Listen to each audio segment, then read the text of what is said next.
हरि बोल हरि बोल।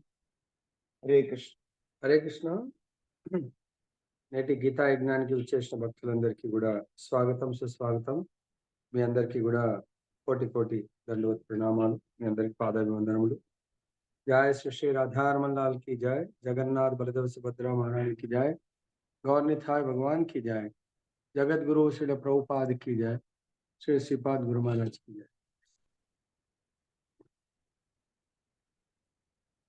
హరే కృష్ణ. ఎవరైతే హోస్ట్ ఉన్నారో వెంకటేష్ ప్రభుజీ లేదంటే హోస్ట్ అందరినీ మ్యూట్ ఆల్ చేయండి. వీడియోస్ కూడా ఆన్ ఉన్నాయి. దయచేసి ఈ వీడియోస్ ఇవన్నీ కూడా బంద్ చేయండి. మీ యొక్క ఆడియోస్ కూడా క్లోజ్ చేయండి. మీ ఇళ్లలో మీరున్నారు, మీ వీడియో అందరికి కనబడతా ఉంది, ఆ వీడియో ఆఫ్ చేయండి. ఓకే. సో ఇప్పుడు మనము భగవంతు యొక్క ప్రేయర్స్ ఆల్రెడీ అయిపోయింది. తర్వాత గురు ప్రేయర్స్, కృష్ణ ప్రేయర్స్తో మనం ప్రారంభిద్దాము. ఈరోజు గీతా యజ్ఞము 2వ రోజు. మొదటి రోజు భగవద్గీత యొక్క ప్రాముఖ్యత కొంత బ్రీఫ్గా మనం చర్చించాము. ఈరోజు మనము మొదలు పెడదాం. మనం దయచేసి అందరినీ మ్యూట్ చేయండి. మీ ద్వారా వచ్చిన వాళ్ళకి చాలా మంది రానట్టున్నారు. దయచేసి మరి వాళ్ళకు ఈ లింక్ వెళ్ళిందా లేదా, ఎవరెవరి ద్వారా వచ్చారో వాళ్ళు ఒక్కసారి చెక్ చేసుకోండి. ఎవరైనా రాలేని వాళ్ళు ఉంటే వాళ్ళకు ఫోన్ చేసి చెప్పండి, ఆల్రెడీ క్లాస్ స్టార్ట్ అవుతుంది అని చెప్పేసి. Hare Krishna.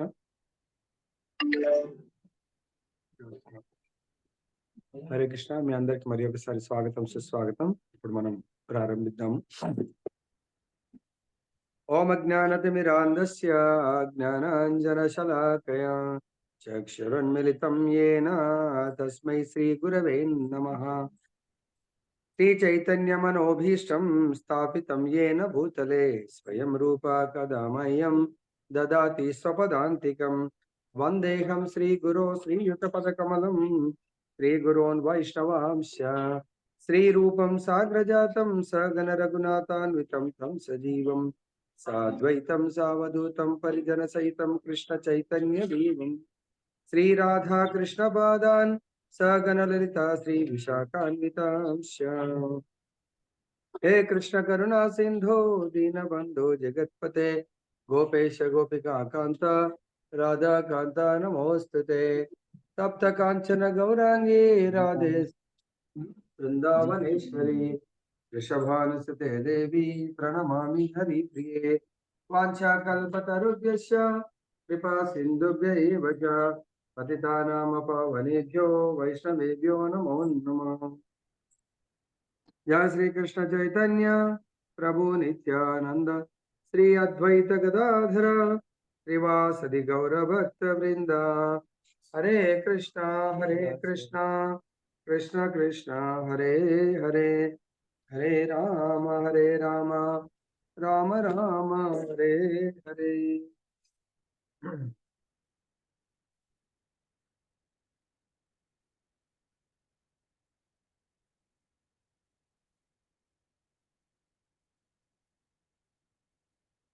Mataji first slide start చేయండి మాతాజీ. ముఖ్యంగా ఈరోజు మనం భగవద్గీత గురించి కొన్ని పాయింట్స్. భగవద్గీత దాని యొక్క అర్థము, భగవద్గీత అంటే ఏంటి, భగవద్గీత ఎవరితో బోధించారు, భగవద్గీత ఎందుకు బోధించడం జరిగింది, ఎక్కడ బోధించడం జరిగింది, ఆ ప్రదేశం యొక్క ప్రాముఖ్యత ఏంటి, తర్వాత భగవద్గీతని మనము శ్రవణం చేయడం వల్ల ప్రయోజనం ఏంటి, మనం ఎందుకు భగవద్గీతను వినాలి అనేవి కొన్ని ముఖ్యమైనటువంటి విషయాలను ఈరోజు మనము చర్చిద్దాము. దీనికంటే ఇంట్రొడక్షన్ పాయింట్స్ మాత్రమే. భగవద్గీత అనగానే మనకు భగవద్గీత అంటే భగవంతుడు బోధన ఆర్ భగవంతుడి యొక్క వచనాలు, వాక్యాలు. భగవద్గీత అంటే భగవంతుడు పలికినటువంటి దివ్యమైనటువంటి సందేశం. కాబట్టి గీత అని మనకు బోధిస్తున్నారు. భగవద్గీత ఎవరు బోధించారు? కృష్ణ భగవానుడు ఎవరితో బోధించారు? అర్జునుడితో బోధించడం జరిగింది. తర్వాత భగవద్గీత మొత్తంగా 18 అధ్యాయాలతో కూడుకునుంది. 700 శ్లోకాలు భగవద్గీతలో. తర్వాత భగవద్గీతని గీతోపనిషత్ అని కూడా అంటారు. 5th వేద అని బోధిస్తున్నారు. భగవద్గీత ఎక్కడ బోధించడం జరిగింది? కురుక్షేత్రంలో. ఆ కురుక్షేత్రంలో మహాభారతం యొక్క యుద్ధ భూమిలో సెంటర్ ఆఫ్ ద పోర్షన్ మిడిల్‌లో బోధించడం జరిగింది. ఎందుకు బోధించడం జరిగింది? ఈ యొక్క భగవంతుడి యొక్క మెసేజ్ అర్జునుడు యాజ్ ఎ క్షత్రియ తన యొక్క కార్యనిర్వహణ క్షత్రియ ధర్మాన్ని నిర్వర్తించడంలో అసమర్థత వ్యక్తపరుస్తారు అర్జునుడు. నేను ఇక చేయలేను కృష్ణ యుద్ధాన్ని. ఎందుకంటే యుద్ధ భూమిలో ఎవరైతే ఎంటర్ అవుతారో వాళ్ళు నేను యుద్ధం చేయలేను అంటే తన యొక్క ధర్మాన్ని చేయకపోవడము. సో భగవంతుడు తన యొక్క బోధన ద్వారా అర్జునుడి యొక్క కార్య నిర్వహణలో ఉత్తేజితుని చేయడం జరిగింది. ప్రదేశము కురుక్షేత్రము. అది ఎటువంటి ప్రదేశము? ధర్మక్షేత్రము.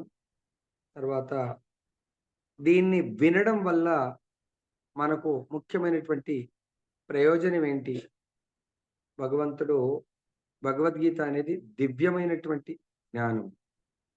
సో ఎలాగైతే మనము డే టు డే లైఫ్‌లో ఎన్నో ఎలక్ట్రానిక్స్, తర్వాత మెకానికల్ వెహికల్ గానీ, ఎలక్ట్రానిక్ టీవీ, ల్యాప్‌టాప్, మొబైల్, తర్వాత ఇంకెన్నో వస్తువుల్ని రెఫ్రిజిరేటర్, తర్వాత వాషింగ్ మిషన్ ఇలా ఏ వస్తువు కొన్నా మనకు మాన్యువల్ ఇవ్వడం జరుగుతుంది. ఆ వస్తువును కనిపెట్టినటువంటి సైంటిస్ట్ అది ఆ వస్తువులో ఉన్నటువంటి ఏ భాగం ఏ విధంగా పనిచేస్తుంది, సో దాన్ని ఏ విధంగా ఉపయోగించాలి అనేది ఆ సైంటిస్ట్ రాసి మాన్యువల్‌గా మనకిస్తారు. ఉపయోగం ఎలా చేయాలి? సో మనము ఈ మానవ దేహము అనే వస్తువు ఆర్ వెహికల్ ఆర్ రథం వాటెవర్ దాన్ని ఎలా ఉపయోగించాలి? దేని కొరకు ఉపయోగించాలి? అనేది భగవద్గీత మనకు బోధిస్తుంది. కాబట్టి ప్రతి ఒక్కరికి without knowing Bhagavadgita if you live then మనది లైక్ కొన్నిసార్ల బిగినింగ్ అంటే వెహికల్ గానీ, కారు గానీ దాని గురించి ఏమి అవగాహన ట్రైనింగ్ ఇన్‌స్టిట్యూట్ గాని నేర్చుకోకుండా ఎవరన్నా చూసి చూద్దామని జెప్పేసి on JC suppose engine on బెట్టి ఎవరైనా పక్కకు వెళ్తారు. అప్పుడు అక్కడ కూర్చుండి సడెన్‌గా గేరేసారనుకోని అంటే క్లచ్ పట్టుకొని గేరేసి వదిలేస్తే సో అది ముందట వెళ్లి యాక్సిడెంట్ అయ్యే అవకాశం ఉంటుంది. అలానే మన జీవితం గూడా వితౌట్ నోయింగ్ భగవద్గీత అనే మాన్యువల్‌ని తెలుసుకోకుండా మన మన యొక్క ప్రయాణం సాగుతా ఉంది. దాని వల్లనే మనకు దుఃఖాలు, బాధలు, యాక్సిడెంట్స్ రూపంలో అంటే భగవద్గీత మనకు ఎటువంటి విషయాలను బోధిస్తుంది అంటే మన నిజ జీవితంలో సుఖవంతమైనటువంటి జీవితాన్ని ఎలా గడపొచ్చు? ఈ జీవితంలో మనకు బాధలు, దుఃఖాలు ఎన్ని రకాల దుఃఖాలున్నాయి? ఎన్ని రకాల బాధలున్నాయి? వాటిని తెలియపరుస్తుంది. ఎందుకు ఆ దుఃఖాలు, బాధలు ఎవరెవరితో వస్తుంది? అది కూడా మనకు బోధిస్తుంది. సపోజ్ వైఫ్ అండ్ హస్బెండ్ ఉన్నారు. వాళ్ళ మధ్యలో ఎందుకు ప్రాబ్లమ్స్ వస్తున్నాయి? అన్న తమ్ముళ్ళ మధ్య ప్రాబ్లమ్స్ ఎందుకు వస్తున్నాయి? బిజినెస్‌తో వాళ్ళతో ఎందుకు ప్రాబ్లమ్స్ వస్తున్నాయి? కొలీగ్స్‌తో ప్రాబ్లమ్స్ ఎందుకు వస్తున్నాయి? నైబర్స్‌తో ప్రాబ్లమ్స్ ఎందుకు వస్తున్నాయి? ఏమీ లేదంటే నా దేహపరంగా సమస్యలు దీనన్నిటికి కారణాలను భగవద్గీత బోధిస్తుంది. Next slide Mataji. చూద్దాం భగవద్గీతలో ముఖ్యమైనటువంటి విషయాలు ఇప్పుడు దీంట్లో ఉన్నాయి.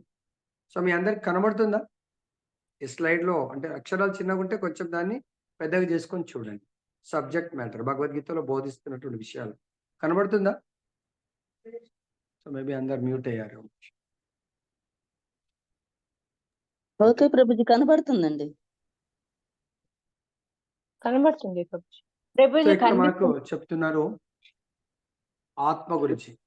కనబడుతుంది. భగవద్గీతలో ముఖ్యమైనటువంటి విషయాలు ఏంటంటే ఆత్మ, తర్వాత భౌతికమైనటువంటి ప్రకృతి, మెటీరియల్ నేచర్ అంటే భౌతికమైనటువంటి ఈ ప్రకృతి.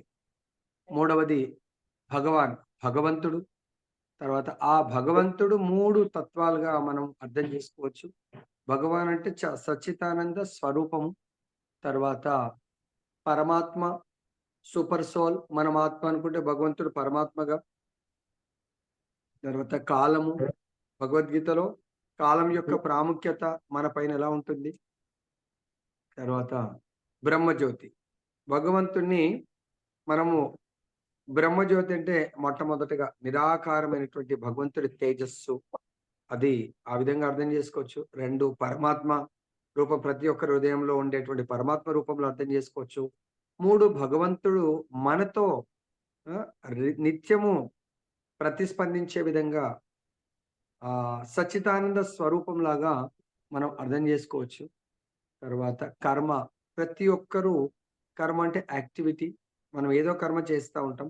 మరి ఆ కర్మ ఎటువంటి కర్మ చేయాలి, ఎటువంటి కర్మ చేయకూడదు, ఇది భగవద్గీత బోధిస్తుంది. ఏ కర్మ వల్ల మనకు దుఃఖాలు, బాధలు ఇవన్నీ వస్తాయి, ఏ కర్మ వల్ల మనం శాశ్వతంగా ఈ దుఃఖాలు, బాధల నుంచి బయటపడచ్చు అనేది బోధిస్తారు. ముక్తి బయటపడమే. ఈ యొక్క భౌతిక సంసార సాగరంలో మనం పడుతున్నటువంటి దుఃఖాలు, బాధలు, లాభ నష్టాలు, ద్వంద్వాల నుంచి మనము విముక్తి అవ్వటమే లిబరేషన్, ముక్తి అంటారు. తర్వాత మనకు ఈ 8 విషయాల మధ్యల సంబంధము భగవంతుడికి, జీవుడికి. అంటే మనము జీవులము, భగవంతుడు పరమాత్మ ఆయన అందరి జీవులకు సృష్టికర్త, మూలాధారము, ఆది దేవుడు భగవంతుడు. ఆయనకు మనకు ఉన్నటువంటి సంబంధము, మరియు భగవంతుడికి ప్రకృతికి ఉన్న సంబంధము, మరియు జీవుడికి ప్రకృతికి ఉన్న సంబంధం భగవంతుడు బోధిస్తూ ఉంటాడు దీంట్లో భగవద్గీతలో. లైక్ స్మాల్ భగవంతుడు మనకు భగవద్గీతలో ఇంకా వెళ్తున్న కొద్దీ చాలా డీటెయిల్గా మనం చర్చిస్తాము. భగవంతుడేమో సృష్టికర్త, జీవుడు సృష్టిలో భాగము. భగవంతుడి యజమాని, జీవుడు యజమాని అన్నప్పుడు ఇంకెవరు ఉంటారు? దాసుడు ఉంటాడు. అదేవిధంగా భగవంతుడు నియంత్రించేవాడు, జీవుడు నియంత్రింపబడేవాడు. అదేవిధంగా భగవాన్ మరియు ప్రకృతి. భగవంతుడు ఈ యొక్క ప్రకృతికి కూడా సృష్టికర్త. ప్రకృతి కూడా భగవంతుడి యొక్క ఆధ్వర్యంలో తన యొక్క కర్తవ్యాన్ని నెరవేరుస్తూ ఉంటాడు. ఓకే. తర్వాత జీవుడు, ప్రకృతి. సో జీవుడు అంటే ఆత్మ, ప్రకృతి అంటే భగవంతుడి యొక్క శక్తి. ఈ జీవుడు ఆ ప్రకృతి పంచభూతాలతో కూడుకున్నటువంటి ఆ ప్రకృతిని వల్ల తను దేహాన్ని పొందగలుగుతాడు. సో కాబట్టి మనం ఏమనుకుంటున్నాము, ఆ ప్రకృతి వల్ల పంచభూతాలతో కూడుకున్నటువంటి దేహము అంటే టోటల్ ఈ దేహంలో 24 అంశములు ఉంటాయి. లైక్ 5 పంచభూతాలు, తర్వాత 5 జ్ఞానేంద్రియాలు, 5 కర్మేంద్రియాలు, మనస్సు, ఇంద్రియార్థాలు, ఈ విధంగా మనకు ఓవరాల్గా 24 అంశాలతో కూడుకున్నది ఈ శరీరము. కాబట్టి జీవుడు, ప్రకృతి. సో ఈ ప్రకృతి వేరు, జీవుడు వేరు. ప్రకృతి మళ్ళీ అగైన్ 2 రకాలు. ఒకటి ఉన్నత ప్రకృతి, రెండవది న్యూన ప్రకృతి. ఉన్నత ప్రకృతి అంటే మనం ఈ శరీరాన్ని ధరించాము అంటే చూడ్డానికి ప్రకృతినే మనం అనుకుంటున్నాం. ప్రకృతి మనకి దేహాన్ని ఇచ్చింది. కాబట్టి ఈ దేహమేమో న్యూన ప్రకృతి, జీవుడు లోపల ఉన్నటువంటి జీవుడు ఆత్మ ఉన్నత ప్రకృతి. తర్వాత మనకు సైంటిఫిక్ గా చూసినట్టయితే చేతన అంటే చైతన్యము, కాన్షియస్. ఈ కాన్షియస్ 2 రకాలుగా ఉంటుంది. భౌతిక చైతన్యము, ఆధ్యాత్మిక చైతన్యం. భౌతిక చైతన్యం అంటే నేను దేహాన్ని అని జీవించే విధానాన్ని భౌతిక చైతన్యము. నేను ఆత్మను అంటే బ్రహ్మభూత స్థితి, నేను బ్రహ్మన్, ఆత్మను అని జీవిస్తుండడం. ఆత్మ అని జీవించడం అంటే పరమాత్మ యొక్క, భగవంతుడి యొక్క సేవకుడిలాగా జీవించడం. చేతన, కాన్షియస్. గుణ, ఈ యొక్క భగవద్గీతలో త్రిగుణాల గురించి చెప్తారు. అంటే త్రిగుణాల గురించి ఎందుకు వచ్చిన సబ్జెక్ట్ అంటే ప్రకృతి త్రిగుణాలతో కూడుకొని ఉన్నది అన్నట్టు. తర్వాత కాస్మోగోని అంటే ఒరిజిన్ ఆఫ్ యూనివర్స్. ఈ విశ్వం ఎక్కడి నుంచి వచ్చింది, ఈ విశ్వానికి సృష్టికర్త ఎవరు, అది కూడా భగవద్గీతలో బోధించడం జరిగింది. ఫైనల్గా మనకి ఏంటంటే రీచింగ్ గాడ్. సో మరి మనం అందరము వస్తున్నాము, కొంతకాలం ఉంటున్నాము, వెళ్ళిపోతున్నాం. మరి ఎక్కడికి వెళ్తున్నాం, మళ్ళీ ఎక్కడి నుంచి వస్తున్నాము, మళ్ళీ ఎందుకు ఈ కష్టాలను అనుభవించాలా? కాబట్టి రీచింగ్ గాడ్. ఒకసారి భగవంతుడి దగ్గరికి ఎవరైతే వెళ్తారో వాళ్ళు మళ్ళీ తిరిగి రారు. అది మనకు భగవద్గీతలో 18.16లో చెప్తారు. ఆ బ్రహ్మ భువనాల్లోక పునరావర్తినో అర్జున మామపేత్యతు కౌంతేయ పునర్జన్మ న విద్యతే. ఓ కౌంతేయ, ఈ బ్రహ్మాండంలో 14 లోకాల్లో నువ్వు ఎక్కడికి వెళ్ళినా తిరిగి భూలోకానికి రావాల్సిందే. కానీ ఎవరైతే నా లోకానికి తిరిగి వస్తారో వాళ్ళు మళ్ళీ ఈ బ్రహ్మాండంలో అడుగు పెట్టవలసిన అవసరం లేదు అని చెప్తున్నారు. Most fundamental loss. ఈ యొక్క ప్రకృతి నేచర్ యొక్క ప్రకృతి నియమాలు మనకు భగవద్గీతలో బోధించడం జరిగింది. ఎవరైతే ప్రభుత్వ నియమాలను ఉల్లంఘిస్తే ప్రభుత్వం వాళ్ళు శిక్షిస్తుంది. ప్రకృతి నియమాలను ఉల్లంఘిస్తే ప్రకృతి శిక్షిస్తుంది. ఈ ప్రకృతి భగవంతుడి యొక్క నిర్దేశకత్వంలో అధ్యక్షతన తన యొక్క విధి విధానాలు అంటే జీవుడికి కావలసినవి ఏర్పాటు చేస్తుంది. ఆ జీవుడు ఈ ప్రకృతిని భగవత్ సేవ కొరకు ఉపయోగించాలి తప్ప ప్రకృతిని భోగించాలి అనుకుంటే ఆ భోగ ప్రవృత్తి వల్ల మనం శిక్షింపబడతాము. లైక్ ఎగ్జాంపుల్, ప్రభుత్వ ఉద్యోగులు ఉన్నారు, ప్రైవేట్ ఉద్యోగులు ఉన్నారు. ఎవరైతే ఇన్కమ్ ట్యాక్స్ ఆర్ బ్యాంక్స్ చాలా డబ్బులు డీల్ చేస్తూ ఉంటారు. బ్యాంక్లో ₹1,00,00,000 వచ్చినా ₹1,00,00,000 పేమెంట్ తీసుకున్నా క్యాషియర్కు కానీ బ్యాంక్ మేనేజర్ కానీ ఎటువంటి సంబంధం లేదు. ఆ రావడం వల్ల ఫిక్స్డ్ డిపాజిట్ చేస్తారు. ఇవ్వడం అంటే ఆయన ఉన్న డబ్బుల్ని తీసుకుంటా ఉంటాడు. సో అది ఆయన సేవ చేస్తున్నందుకు శాలరీ ఇస్తాడు. అదే విధంగా ఇక్కడ మనము ఈ ప్రకృతిని మనం భగవత్ సేవకు ఉపయోగించడానికే మనకు అధికారం ఉంది, కానీ ప్రకృతిని మనం భోగించడానికి అధికారం లేదు. నేను భోగిని అనుకున్నప్పుడు మనకు ప్రభుత్వం శిక్షించినట్టుగా బ్యాంక్ మేనేజర్ ఆ బ్యాంక్ లాకర్లో ఉన్న డబ్బుని, నగల్ని తన పర్సనల్ కొరకు ఉపయోగిస్తే ఏ విధంగా శిక్షింపబడతాడో ఈ భౌతిక ప్రకృతిని కూడా, ప్రకృతిలో మనం ఉపయోగిస్తున్నటువంటి ఎన్నో ఉంది, వాటిని భగవత్ సేవకు మనకి ఏదైతే విధి విధానాలను చెప్తారో భగవద్గీతలో దాని కొరకు ఉపయోగించండి. నెక్స్ట్ భగవద్గీతలో 4 రకాలైనటువంటి యోగాలు ఉన్నాయి. ఒకటి కర్మయోగ, అంటే యాక్టివిటీ. మనం కర్మ చేయడానికే మనం అర్హులం, కానీ కర్మ యొక్క ఫలాలను ఆశించడానికి కాదు. తర్వాత నెక్స్ట్ జ్ఞానయోగ. ఆ కర్మ కూడా ఈ దేహము భగవంతుడు ప్రసాదించింది కాబట్టి ఈ దేహముతో కర్మ. లైక్ ఎగ్జాంపుల్, మనం ఎవరికన్నా మనం ఒక డ్రైవర్ని పెట్టుకుంటాం.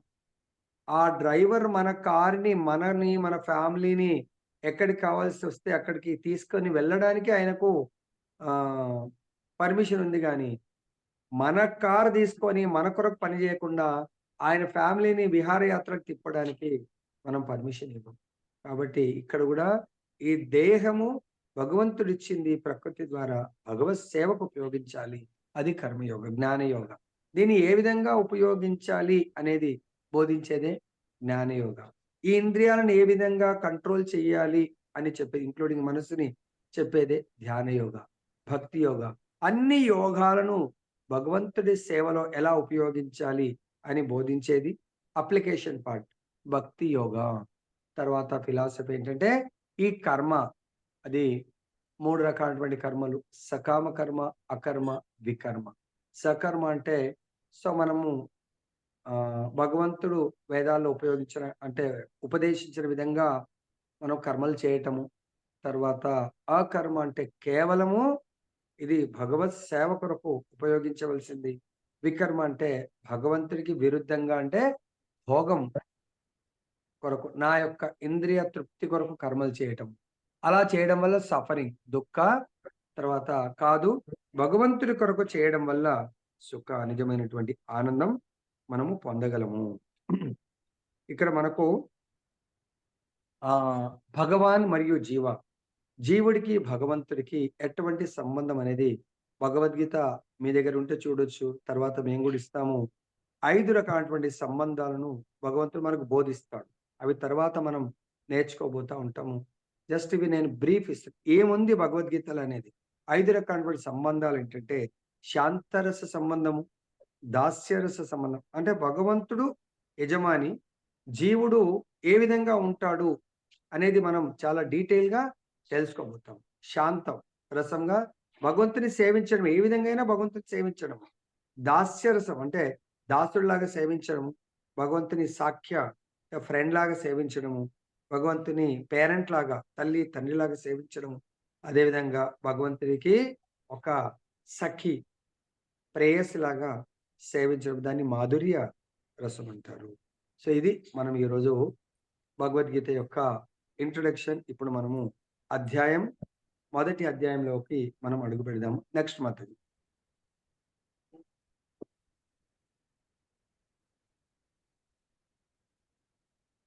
సో ప్రథమ అధ్యాయం యొక్క సారాంశం ఏంటంటే కురుక్షేత్ర రణరంగమున సైనిక పరిశీలన.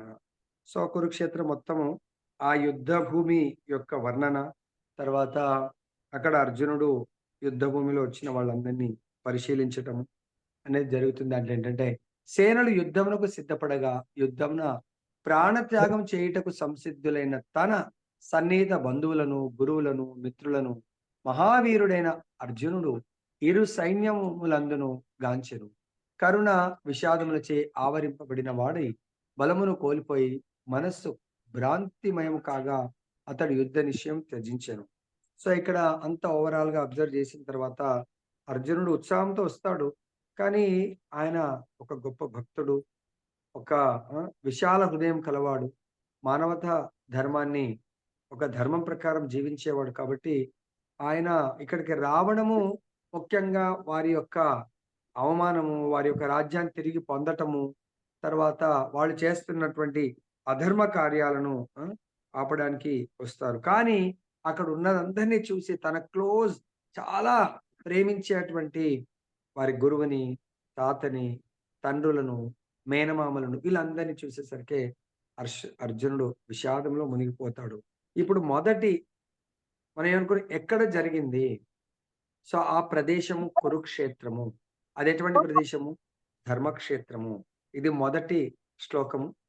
సో మీరు కూడా మ్యూట్ లో ఉండి మీరు కూడా చదువుకోండి, దీన్ని రిపీట్ చేయొచ్చు. నేను ప్రతి శ్లోకాన్ని చదివి దాని గురించి యొక్క ప్రాముఖ్యత చాలా బ్రీఫ్ గా మనం చెప్దాం. ధృతరాష్ట్రౌవాచ ధర్మక్షేత్రే కురుక్షేత్రే సమవేతాయుయుత్సవః మామకాః పాండవాశ్చైవ కిమ కుర్వత సంజయ. సో ఈ విధంగా మీరు కూడా మ్యూట్ లో పెట్టుకొని రిపీట్ చేయొచ్చు. ఇక్కడ ఏమంటున్నారంటే ఈ మొదటి శ్లోకము ధృతరాష్ట్రుడితో ప్రారంభమైంది. ధృతరాష్ట్రుడు సంజయుని అడుగుతా ఉన్నారు, కానీ వీళ్ళిద్దరు ఎక్కడున్నారు? వాళ్ళ యొక్క ప్యాలెస్ లో ఉన్నారు. మరి మహాభారత యుద్ధంలో భగవంతుడు మరియు అర్జునుడికి మధ్య సంభాషణ ఎలా వినగలిగారు, ఎలా వాళ్ళు ఒకరికొకరు చర్చించగలిగారు?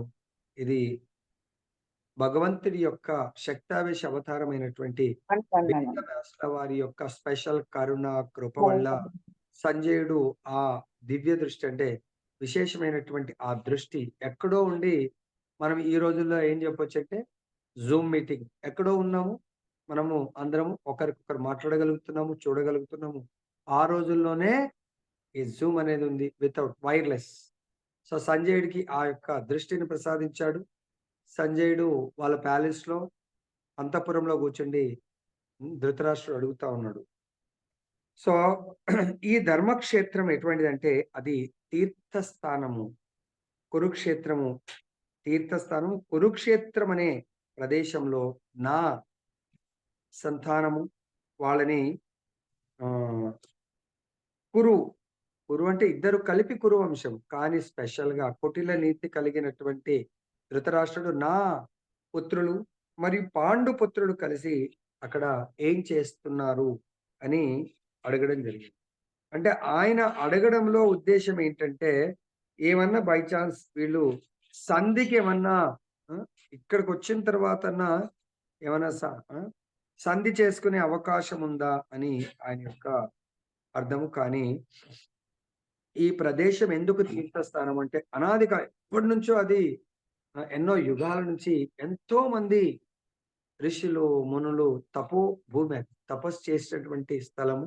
అక్కడ దాని వైబ్రేషన్ భగవంతుడి యొక్క వైబ్రేషన్, భగవంతుడి యొక్క ఆ ధర్మం మాత్రమే గెలుస్తుంది అని మనము నిర్దేశించడానికి ఏంటంటే ఇప్పటికి కూడా స్టిల్ అక్కడికి వెళ్ళిన వాళ్ళకు తప్పకుండా వాళ్ళు ఏదన్నా ధర్మ కార్యాన్ని చేపట్టినట్టయితే ఆ కురుక్షేత్ర ప్రాంతానికి వెళ్ళి అక్కడ ఒక్కరోజన గడిపితే తప్పకుండా వాళ్ళకు భగవత్ కృప వల్ల ధర్మం జయిస్తుంది. వాళ్ళు చేపట్టే కార్యంలో తప్పకుండా ధర్మము నీతి గెలుస్తుంది. సో కాబట్టి ఆ ప్రదేశాన్ని భగవంతుడు డిసైడ్ చేయడము.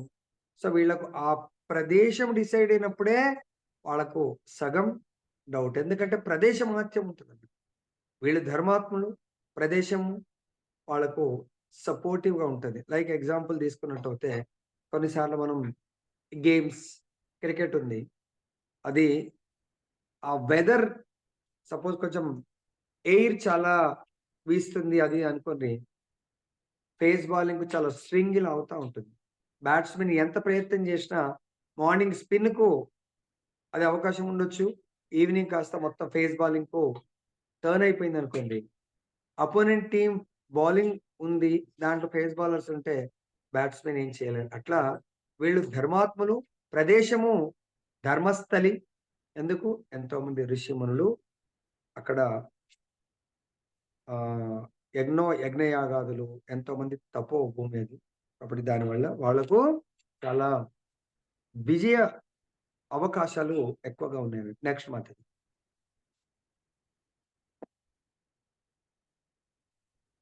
సో ఇక్కడ 1.14లో అంటే మనం ఏదైతే ఇంపార్టెంట్ శ్లోకాస్ ఉన్నాయో అవి మాత్రం ఇప్పుడు చర్చిద్దాము. తథా శ్వేతైర్హయైర్యుక్తే మహతి స్యందనే స్థితౌ మాధవః పాండవశ్చైవ దివ్యౌ దివ్యౌ శంఖౌ ప్రదద్మతుః. సో ఇక్కడ కృష్ణుడు, అర్జునుడు మనకు అక్కడ ఫోటోలో చూడొచ్చు. తెల్లని గుర్రాలతో కూడుకున్నటువంటి దివ్యమైనటువంటి ఆ మహారథంలో వాళ్ళు ఆసీనులై ఆ యుద్ధ భూమిలో middle of the battle field యుద్ధ భూమిలో వాళ్ళు నిలబడి అక్కడ వారి ఇరువురి యొక్క దివ్యమైనటువంటి శంఖాలు ఫస్ట్ భీష్ముడు పూరిస్తాడు. దానికి సమాధానంగా కృష్ణుడు చాలా ఉత్తమమైనటువంటి శంఖం అది పాంచజన్యం ఆ శంఖాన్ని పూరిస్తారు. తర్వాత అర్జునుడు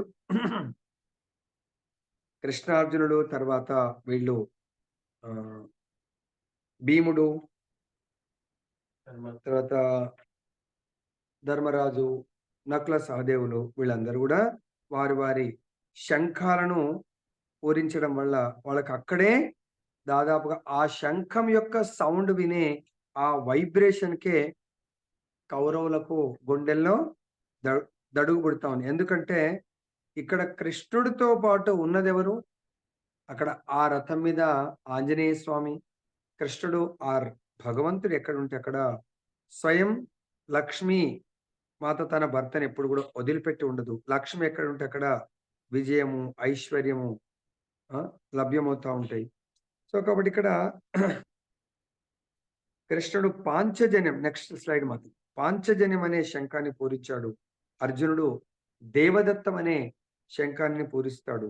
భోజన ప్రియుడైనటువంటి భీముడు పౌండ్రకం అనే శంఖాన్ని పూరించడం జరుగుతుంది. తర్వాత యుధిష్ఠిరుడు అనంత విజయము, నకుల సహదేవులు సఘోష, మణిపుష్పక అనే శంఖాలను పూరించడం జరుగుతుంది. నెక్స్ట్ మాట్లాడు. నెక్స్ట్ 21:20. సో ఈ శ్లోకంలో అర్జునుడు ఏం చెప్తున్నారంటే, కృష్ణ నన్ను ఇరు సేనల మధ్యలో నా రథాన్ని నిలపవలసింది, అందరిని నేను చూస్తాను అని భగవంతుని కోరడం జరిగింది. ఎందుకు? ఎవరెవరు నా అపోనెంట్స్ కొరకు వాళ్ళ యొక్క ప్రాణ త్యాగాన్ని, యుద్ధం అంటే ప్రాణ త్యాగం చేయాల్సిందే, డూ ఆర్ డై, ఆ ప్రాణ త్యాగాన్ని చేయడానికి కొరకు వాళ్ళు సిద్ధపడి రావడం జరిగింది, చూస్తానని చెప్పేసి అడగడం. ఇక్కడ దీంట్లో ముఖ్యంగా ఒక పదము చెప్తున్నారు ఈ 21, 22 శ్లోకాల్లో.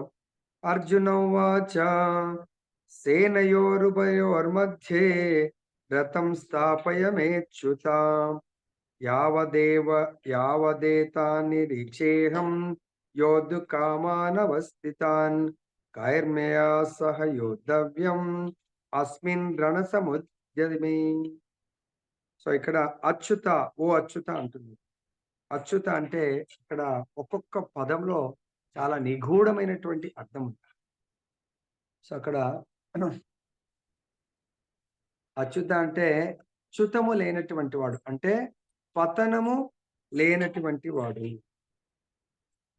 అంటే ఎందుకు ఆ పదాన్ని యూజ్ చేశారంటే, అక్కడ కృష్ణుడు అర్జునుడి యొక్క డ్రైవర్గా ఉన్నాడు, రథసారథిగా ఉన్నాడు.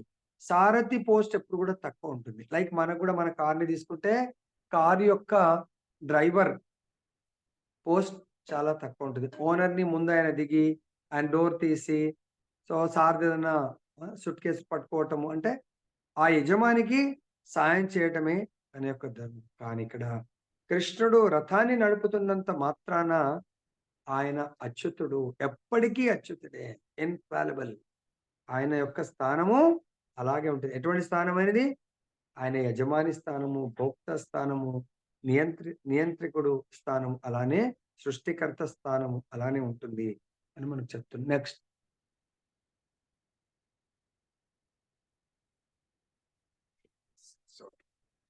26వ శ్లోకము. తత్ర పశ్యస్తి తాన్ పార్థః పితॄనత పితామహాన్ ఆచార్యాన్ మాతులాన్ భ్రాతॄన్ పుత్రాన్ పౌత్రాన్ సఖీంస్తథా శ్వశురాన్ సుహృదశ్చైవ సేనయోరుభయోరపి. సో ఇక్కడ భగవంతుడు ఇరు సేనల నడుమ రథాన్ని నిలిపిన తర్వాత అక్కడ ఉన్నటువంటి ఆయన దృశ్యాన్ని అబ్జర్వ్ చేస్తా ఉన్నారు. ఎవరెవరు చూస్తా ఉన్నాడు? ఆ యుద్ధానికి, సో తనతో యుద్ధానికి పోరాడడానికి వచ్చిన వాళ్ళందరినీ కూడా తండ్రులను, తాతలను, గురువులను, మేనమామలను, సోదరులను, పుత్రులను, మనుమలను, మిత్రులు, అలాగే తన మామలను, శ్రేయోభిలాషులను, ఈ విధంగా ప్రతి బంధుత్వాన్ని అక్కడ చూస్తా ఉన్నారు అర్జునుడు. వాళ్ళందరూ కూడా తనతో యుద్ధం చేసి, అందులో వాళ్ళందరిలో ప్రియమైనటువంటి ముఖ్యమైన రిలేషను వాళ్ళు తన యొక్క తండ్రికి సమకాలికుడైనటువంటి భూరిశ్రవుడు, తాతలైనటువంటి భీష్ముడు, సోమదత్తుడు, ద్రోణాచార్యుడు, కృపాచార్యుడు వంటి గురువులు, శల్యుడు, శకుని వంటి మేనమామలను, దుర్యోధనుని వంటి సోదరులు, లక్ష్మణుని వంటి పుత్రులను, అశ్వత్థామ వంటి మిత్రులను, కృతవర్మ వంటి శ్రేయోభిలాషులను, ఈ విధంగా ప్రతి బంధుత్వాన్ని అక్కడ అర్జునుడు చూస్తా ఉన్నాడు. ఇంకొకసారి చూశారు, యుద్ధం ప్రారంభమైందంటే డూ ఆర్ డై, ఇద్దరు వాళ్ళనే ఉండొచ్చు, మనం ఎవరో ఒకరు ఇంకా అక్కడ ఉండరు. ఆ యొక్క ఎప్పుడైతే వాళ్ళందరినీ ఒక్కొక్కరిని చూస్తా ఉన్నాడో ఆయన లోపల హృదయం ద్రవీభూతం అవుతా ఉంది. నెక్స్ట్ స్లైడ్ మనం. ఓకే, 1.27 నెక్స్ట్ స్లైడ్ మనం. ఓకే, 1.28 అర్జునుడు వీళ్ళందరినీ చూసిన తర్వాత చెప్తున్నారు. అర్జున ఉవాచ దృష్ట్వేమం స్వజనం కృష్ణం యుయుత్సుం సముపస్థితం సీదంతి మమ గాత్రాని ముఖం చ పరిశుష్యతి. వాళ్ళందరినీ చూసిన తర్వాత అర్జునుడి యొక్క స్థితి ఆయన ఎక్స్ప్లెయిన్ చేస్తా ఉన్నాడు. ఇక్కడ అర్జునుడు పలికి, కృష్ణ, ఇంతటి యుద్ధోత్సాహంతో నా ముందు నిలిచిన మిత్రులను, బంధువులను చూసి నా దేహాంగాలు కంపిస్తున్నాయి, నోరు ఎండిపోతుంది. ఈ యొక్క సిమ్టమ్స్ ఏంటంటే ఒక భక్తుడి యొక్క, మహాభక్తుడి యొక్క లక్షణాలు. అంటే ఎదుటి వారి పట్ల జాలి, దయ, కరుణ. చూడండి, వాళ్ళు అంత అవమానాలకు గురి చేశారు, వాళ్ళు ఎంతో ఉత్సాహంతో వీళ్ళని చంపడానికి వచ్చారు, అయినా కూడా ఈయన లోపల వాళ్ళని, కారణం ఒకటే, యుద్ధం కావాలి, ప్రతీకారం. ఆ ప్రతీకార జ్వాల తర్వాత వాళ్ళ యొక్క రాజ్యాన్ని, వాళ్ళకు రావాల్సినటువంటి వాటా కొరకు అక్కడ యుద్ధం జరుగుతాం. అఫ్ కోర్స్ ధర్మం దాని వెనుక ఉందనుకోండి, అయినా కూడా వీళ్ళని చూడంగానే వీళ్ళని చంపాల్సి వస్తుందా అనే బాధ ఆయన లోపల ఏం చేస్తుంది? దేహాంగాలన్నీ కూడా కంపిస్తున్నాయి, నోరు మొత్తం ఎండిపోతుంది, నోట్లో నీళ్ళు ఇంకా రావట్లేదు. నెక్స్ట్ మతం దీంట్లో చెప్తున్నారు ఇంకా ఆయన యొక్క సిమ్టమ్స్ ఎలా కనబడతాయి. వేపతుష్యా శరీరే మే రోమహర్షశ్చ జాయతే గాండీవం స్రంసతే హస్తాత్ త్వచ్చైవ పరిదహ్యతే. అర్జునుడు కృష్ణుడితో తన యొక్క శరీర లక్షణాలు అది చూసిన తర్వాత ఆయన వెలిపుచ్చుతున్నాడు. నా శరీరం అంతా కంపిస్తుంది, నాకు రోమాంచితమవుతుంది, గాంధీవ ధనస్సు నా చేతి నుండి జారిపోతుంది, నా చర్మము మండిపోతుంది కృష్ణ. చూడండి, ఎదుటి వాళ్ళు దుర్మార్గులు దుష్టులైనా కూడా అంటే నిజంగా ఒక భక్తుడు ఒక ధర్మాత్ముడి యొక్క లక్షణాలు వారికి ఏమన్నా ఇబ్బంది కలుగుతుంది అంటే ఈ విధమైనటువంటి లక్షణాలు వాళ్ళ లోపల తెలియకుండానే ప్రకటితం అవుతా ఉన్నాయి అర్జునుడి లోపల. నెక్స్ట్ మాట.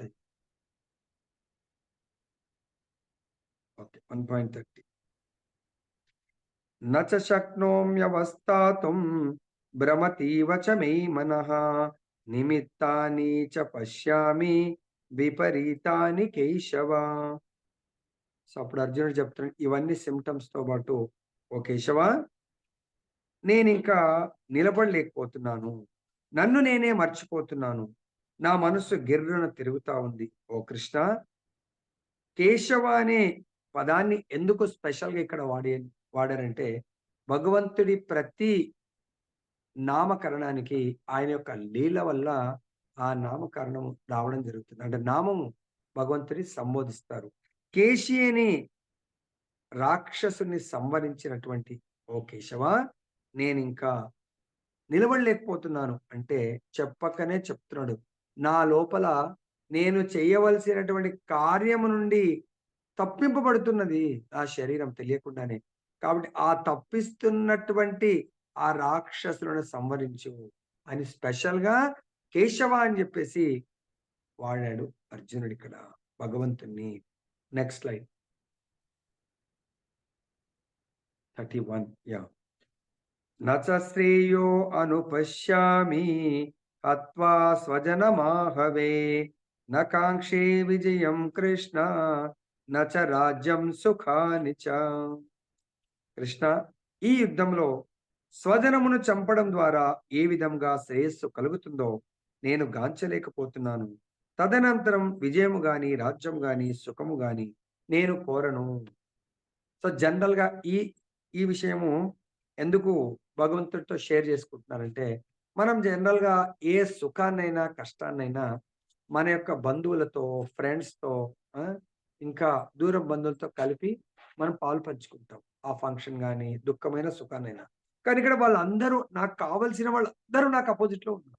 వాళ్ళందరూ చనిపోయిన తర్వాత నేను మొత్తం భూమండలం అంతా నాకు వచ్చిన తర్వాత కూడా నేను ఎవరితో ఆ రాజ్యాన్ని పంచుకోవాలి, ఎవరితో ఆ సుఖాన్ని, ఆ యొక్క గుడ్ న్యూస్ ని, ఆ యొక్క శుభ సందర్భాన్ని నేను ఏ విధంగా సెలబ్రేట్ చేయాలా, తదనంతరం విజయము ఎవరు ఉండనప్పుడు ఆ విజయము ఎవరితో సెలబ్రేట్ చేయడానికి కొరకు, తర్వాత రాజ్యము ఇంకా సుఖాన్ని నేను కోరను కృష్ణ అని చెప్పేసి అర్జునుడు కృష్ణుడితో ఈ విధంగా పలకడం జరుగుతుంది. నెక్స్ట్ మాట్లాడు.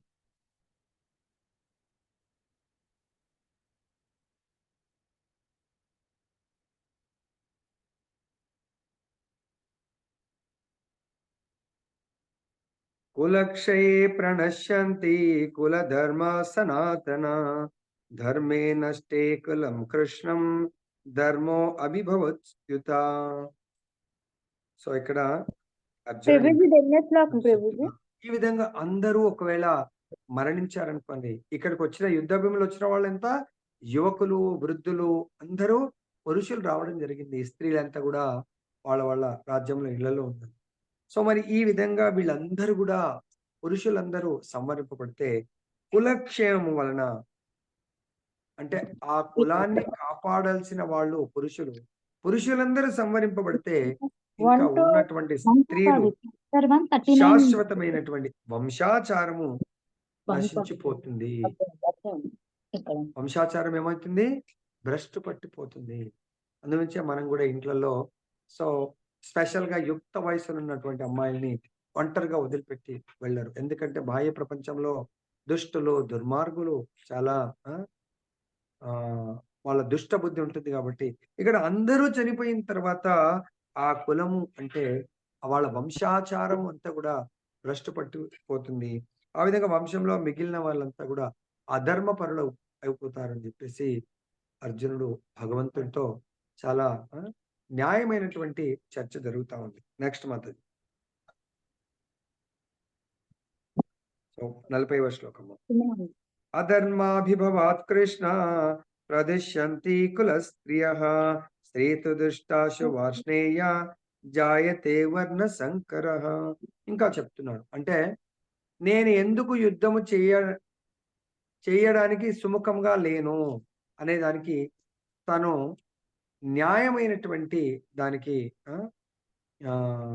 సపోర్ట్ అంటే తాను విరమించడానికి కొరకు కారణాలని కృష్ణుడికి చూపిస్తా ఉన్నాడు. అవి మనం చూస్తే మామూలుగా మెటీరియల్ ప్లాట్ఫామ్, భౌతికమైనటువంటి ప్లాట్ఫామ్ చూస్తే అర్జునుడు చేస్తున్నటువంటి చర్చ ఆర్గ్యుమెంట్ చాలా న్యాయబద్ధంగా కనబడతాం. ఏమంటారు? ఓ కృష్ణ, వంశంలో అధర్మము ప్రబలినప్పుడు కుల స్త్రీలు చెడిపోతారు. ఓ వృష్ణి వంశ సంజాతుడా, అటువంటి కుల స్త్రీ పతనము వలన అవాంఛనీయమైన సంతానం కలుగుతుంది.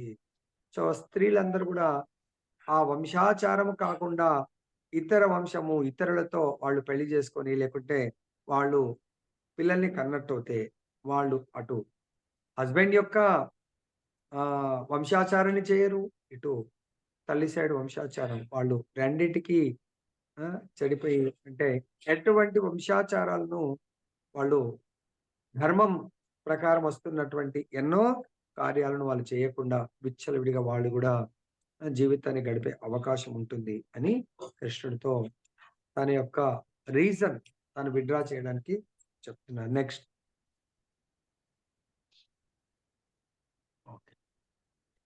సంకరో నరకాయైవ కుల జ్ఞానం కులస్య చ పతంతి పితరో హేషాం లుప్త పిండోదక క్రియా. సో ఆ విధంగా కులమంతా భ్రష్టు పట్టిపోతే అవాంఛనీయ సంతానం అంటే వాంఛనీయం అంటే మనం కోరుకున్నది, కోరకుండానే బలవంతంగా వచ్చేటువంటి సంతానం వల్ల ఏం జరుగుతుంది, వాళ్ళు ఏ విధంగా ఉంటారు, మన ఆచార వ్యవహారాన్ని పాటిస్తారా లేదా అనేది ఇక్కడ ఎటువంటి ఆచారం అవాంఛిత జనాభివృద్ధి నిక్కంగా వంశానికి వంశాచారంను నష్టపరిచిన వారికి నరకమును కలిగిస్తుంది. సో దయచేసి గుర్తుపెట్టుకోండి, వంశ ఆచారాలు మనం వైదిక సంస్కృతి ప్రకారం ఏదైతే మన సనాతన ధర్మ ఆచారాలు ఉంటాయో అవి తప్పకుండా ప్రతి ఒక్కరు పాటించాలి. పాటించినట్టయితే వాళ్లకు నరక ప్రాప్తి, పిండోదక క్రియలు పూర్తిగా ఆపివేయబడిన కారణంగా అట్టి అధర్మ వంశాలకు చెందిన పితరులు పతనం చెందుతారు. పైలోకాల్లో ఉన్నటువంటి పితరులు కూడా పతనం చెందుతారు. ఇక్కడ పాటించినందుకు వీళ్ళు నరకలోకాలకు వెళ్ళే అవకాశం ఉంటుంది. Next month.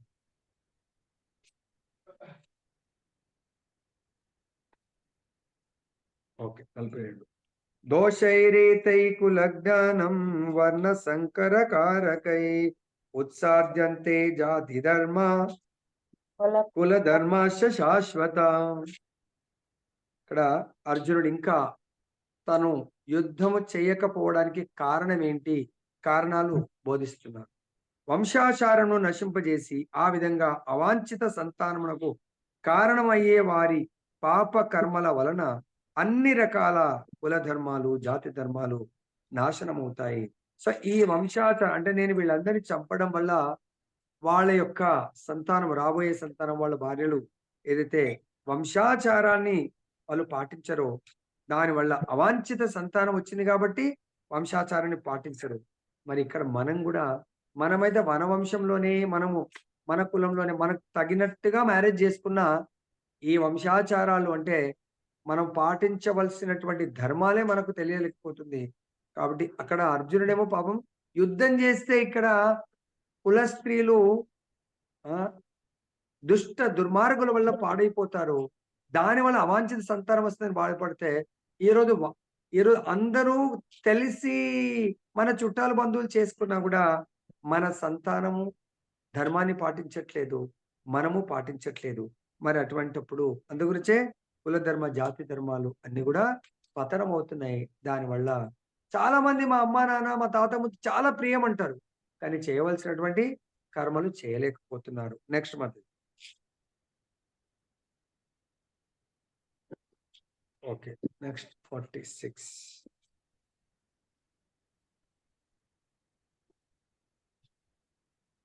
నెక్స్ట్ దీంట్లో ఇంకొక శ్లోకంలో చెప్తున్నారు.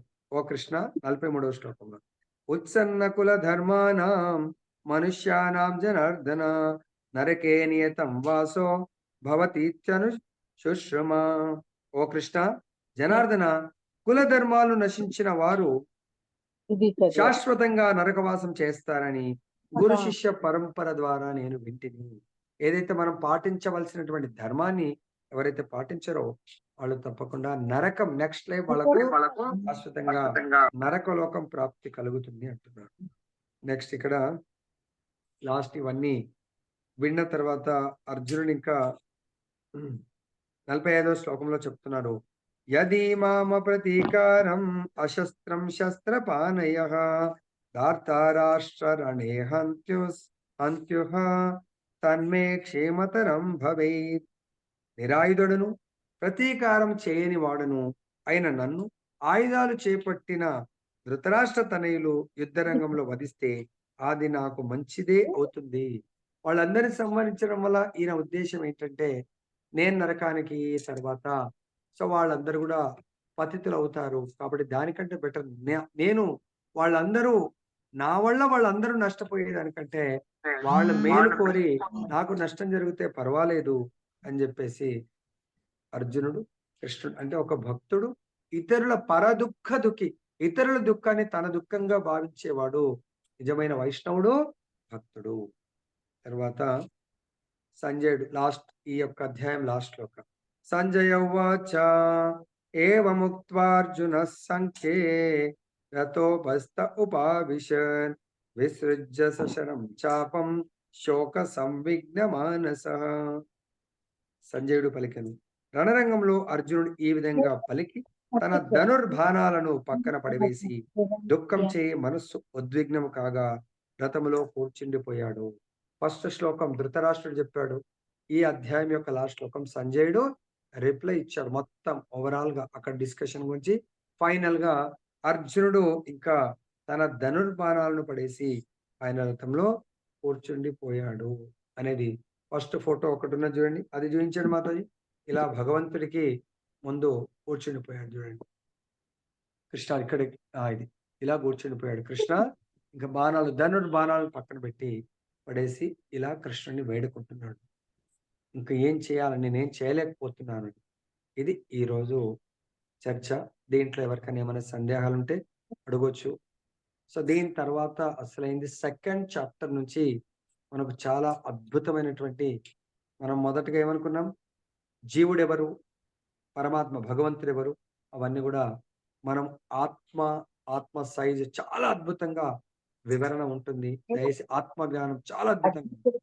2వ అధ్యాయం దీంట్లో కొంచెం ఈ యుద్ధ పరిశీలన అంటే అంత సెకండ్ పార్ట్, ఫస్ట్ ఇంట్రొడక్షన్ బాగుండొచ్చు, సెకండ్ దాంట్లో ఏదో చదువుకుంటూ పోయినట్టు అనిపించుండొచ్చు. తర్వాత మీరు వినండి, సెకండ్ చాప్టర్ చాలా అద్భుతంగా ఉంటుంది.